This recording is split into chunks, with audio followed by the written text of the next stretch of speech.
Vous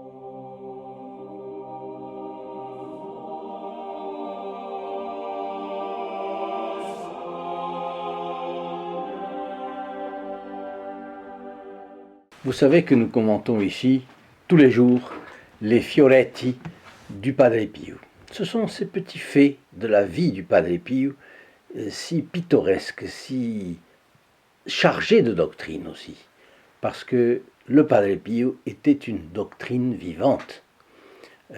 Notre Seigneur Jésus-Christ était une doctrine vivante. Notre Seigneur Jésus-Christ avait un message, nous l'avons dans l'Évangile, mais nous avons aussi sa vie. Les deux se tiennent. Alors aujourd'hui, eh bien, le Padre Pio a-t-il souffert les peines de la damnation éternelle? Il portait les stigmates de la Passion du Christ. Il a passé 81 ans avec une mauvaise santé, notamment au niveau du système respiratoire. Il ne s'alimentait quasi pas, il menait une vie de pénitence. A-t-il en plus souffert les peines de la damnation éternelle?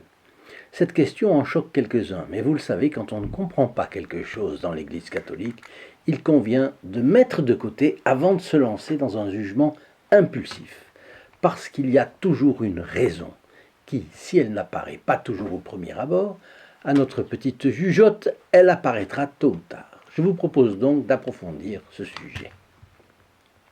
Bien, le souci que le Padre Pio soit trop sévère n'épargnait pas ses filles spirituelles. Un jour, plusieurs faisaient cercle autour de lui et l'une lui a dit « Père, vous ne devriez pas maltraiter les gens, sinon ils ne viendront plus à vous. » Notre bon capucin a répondu « Je fais comme pour vanner. On bat les gerbes pour séparer le blé de la paille, puis on ventile. La paille s'en va et le blé reste.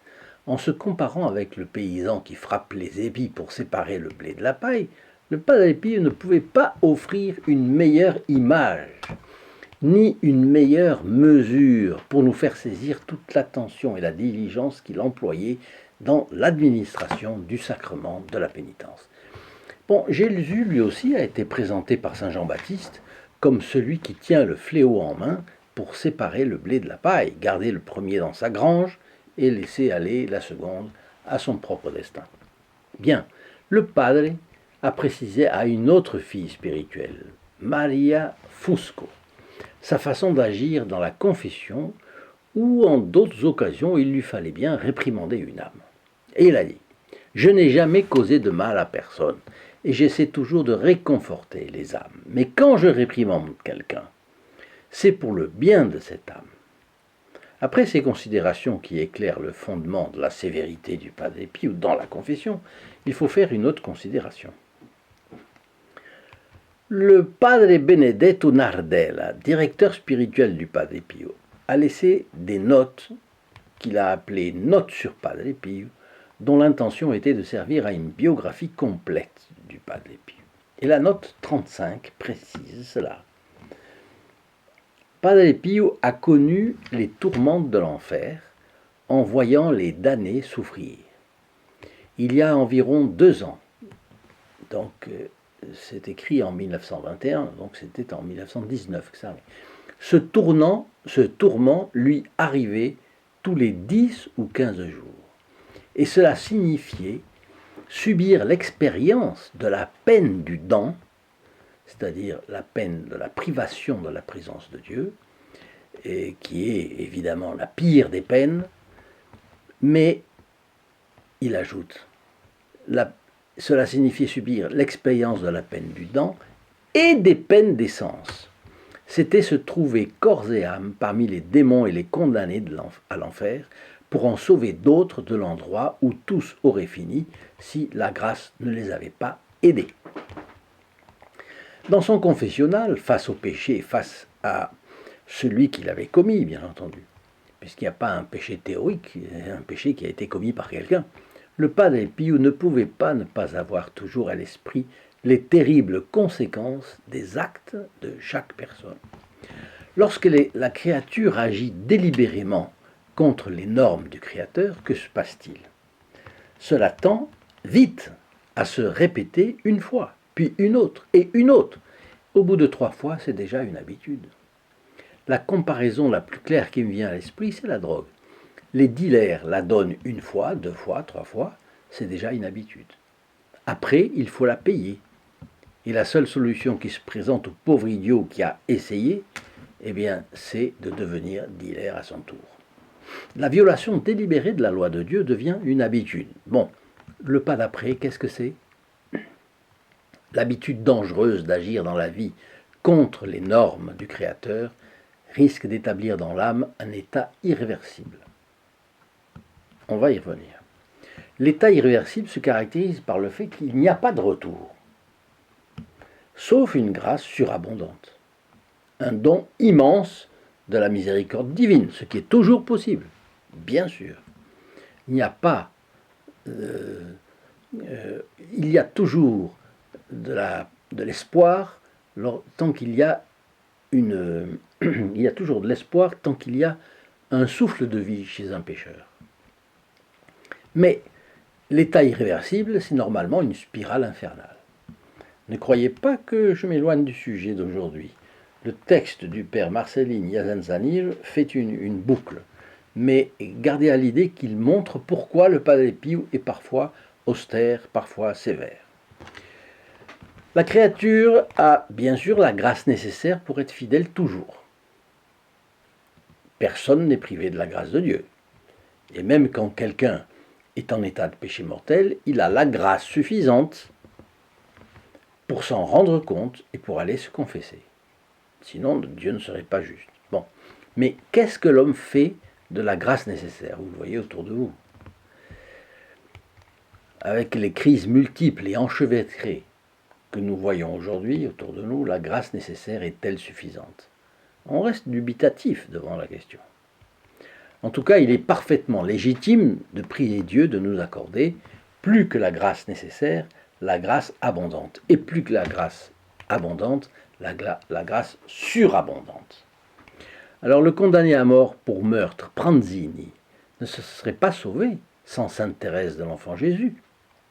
Les supplications de cette privilégiée de Dieu pour ce misérable assassin a été son privilège, le privilège de Pranzini, par rapport à tant d'autres assassins qui n'ont pas eu une Sainte Thérèse pour prier pour eux. Alors, plus une âme s'approche de Dieu et lui donne des preuves d'amour, plus Dieu l'aime. La réciproque est normalement vraie. Plus une âme offense Dieu, plus elle est mauvaise, plus elle est indifférente vis-à-vis de l'amour de Dieu, pour elle, eh bien, moins Dieu l'aime. J'ai dit normalement, parce que Dieu a ses secrets et ses trésors qu'il dispense à chacun comme il l'entend. Et vous savez que Victor Hugo, athée, et tout ce qu'on sait de lui, eh bien, Victor Hugo s'est converti sous l'influence de Saint Jean Bosco. Napoléon, je l'ai su récemment, a demandé la confession et s'est confessé avant de mourir. Édouard Herriot, m'a-t-on dit. Un prêtre me l'a dit tout à fait récemment. Et un autre, j'ai oublié quel nom. Mais enfin bon, il y a des... Bon, il y a Talleyrand. Talleyrand, c'est encore une histoire. Et Talleyrand semble s'être converti. In extremis. Alors, Dieu peut toujours donner des grâces surabondantes à quelqu'un de non vertueux, de pas du tout vertueux. Il est comme le père de famille, et ça c'est dans Saint Matthieu au chapitre 20, les versets 1 à 16, qui envoie des ouvriers à sa vigne, moyennant un denier par jour. À la réception de leur salaire, les ouvriers de la première heure qui ont travaillé toute la journée murmurent contre le père de famille qui donne autant à ceux de la 11e heure. Et le maître répond à l'un d'eux, « Je ne te fais point d'injustice. N'es-tu pas convenu avec moi d'un denier? Prends ce qui te revient et va-t'en. Pour moi, je veux donner à ce dernier autant qu'à toi. Ne m'est-il pas permis de faire de mon bien ce que je veux? Et ton œil sera-t-il mauvais parce que je suis bon? » Dieu n'est pas égalitaire. Il a ses trésors, il a ses secrets, et il distribue ses trésors comme il l'entend. Dieu est tout-puissant. Il peut changer l'économie de sa grâce et attirer à lui un mécréant. C'est la conclusion de cela, et saint Paul en est l'exemple le plus parlant. Alors, il convient de lutter d'abord contre les vices, c'est-à-dire les fautes devenues habituelles, parce qu'elles risquent fortement, très fortement même, de conduire à un état irréversible. Gardons cette idée à l'idée, gardons l'idée à l'esprit de cet état irréversible. Car qui sait si la mort peut cueillir le pécheur dans cet état? Bon, ou alors la divine miséricorde viendra bousculer les habitudes du péché avec une grâce formidable qui remettra la personne dans le droit chemin. Dieu seul sait. Mais au bout de l'état irréversible, il y a l'enfer, le malheur éternel, la peine que représente la privation de Dieu, donc la peine du dent, j'en disais un mot, et puis les souffrances des sens. Et cela, quasi personne n'y insiste aujourd'hui. Vous ne l'entendez pas. Parce que c'est désagréable. Dans le monde aujourd'hui, parler des choses sérieuses et désagréables, cela fait fuir. Faire rire attire. C'est beaucoup mieux de rire. Mais après, vient le jour où l'on regrette le temps perdu. Surtout si un jour, tout à coup, Dieu donne une grâce qui fait réaliser ce qu'on risque en restant le vieil homme qu'on a été, au lieu de revêtir l'homme nouveau. Et là, le père Benedetto Nardel ne nous a pas laissé grand choix. Voilà ce qu'il dit, je vous l'ai lu tout à l'heure. Padre Pio a connu les tourments de l'enfer en voyant les damnés souffrir. Il y a environ 2 ans, c'était en 1919, ce tourment lui arrivait tous les 10 ou 15 jours.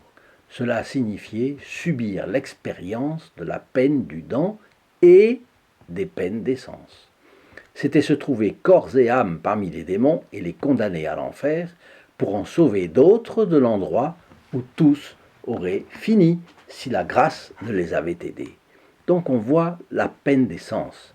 Les prédicateurs d'il y a 50 ans, suivant en cela la tradition de l'Église, disaient bien que l'âme et le corps sont attachés l'un à l'autre plus solidement que l'ongle et la chair du doigt, que les péchés sont commis par pensée, par parole et par action, et que les péchés par action sont commis à travers les sens,